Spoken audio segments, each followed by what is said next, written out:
My dear students, my name is Sasank Mishra. I teach all of you English lesson first with explain 12th class. So I want to all of you listen this video and study it. मेरे प्यारे students,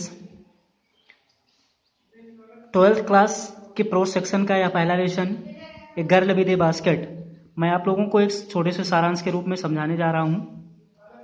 आप लोग उसको ध्यान से समझेंगे और इसका अध्ययन करेंगे। विलियम सी डगलस द्वारा एक लड़की एक टोकरी के साथ लेसन 1950 में लिखा गया था। या उस समय का लेसन है जब भारत और पाकिस्तान के बीच में बंटवारा हुआ था।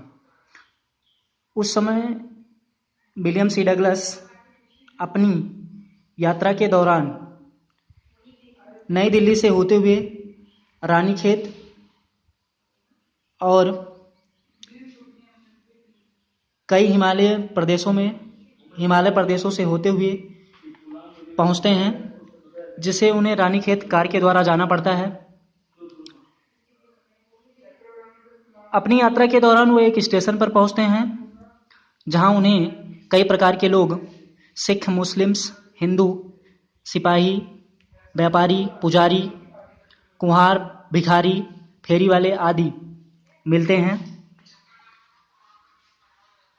उनमें से जब वे आगे बढ़ते हैं तो उन्हें कुछ बच्चे भी दिखाई देते हैं जो अपने हाथ के द्वारा बनाई गई टोकरियों और फैंस को यानी पंखों को बेचते हुए मिलते हैं। जब उस अमेरिकन व्यक्ति विलियम सी डगलस को वो बच्चे देखते हैं तो उसके ऊपर टिड्डियों के दल के समान टूट पड़ते हैं। वो चाहते हैं कि वह अमेरिकन व्यक्ति मीन्स विलियम सी डगलस उनके वस्तुओं को खरीदे, परंतु विलियम सी डगलस का हाथ पूर्णतया पहले से ही वस्तुओं से भरा हुआ था, इसलिए वह उन टोकरियों को खरीदना नहीं चाहते हैं। आगे वो देखते हैं कि एक छोटी सी बच्ची टोकरी के साथ शांतपूर्वक खड़ी हुई होती है। वो उस आदमी को देखकर उसके पास जाती है और उससे कहती है कि आप टोकरी ले लीजिए। विलियम सी डगलस उस टोकरी को ना लेकर के उस बच्ची को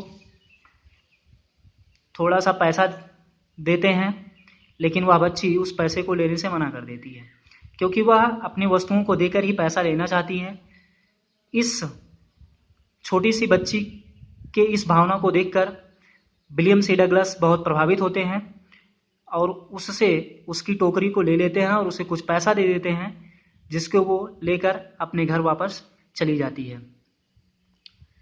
आगे जाकर विलियम सी डगलस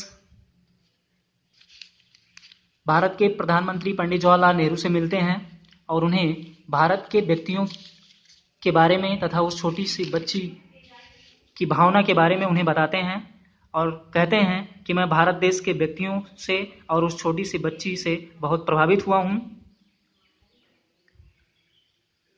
इस पाठ का यह छोटा सा सारांश मैंने आप लोगों के समक्ष प्रस्तुत किया। इसके आगे आप लोगों को रेफरेंस, कॉन्टेक्स्ट और एक्सप्लेनेशन भी पढ़ाया और लिखाया जाएगा और समझाया जाएगा। और आप लोगों को अगर कोई दिक्कत होती है तो उसे भी आपको बताया जाएगा।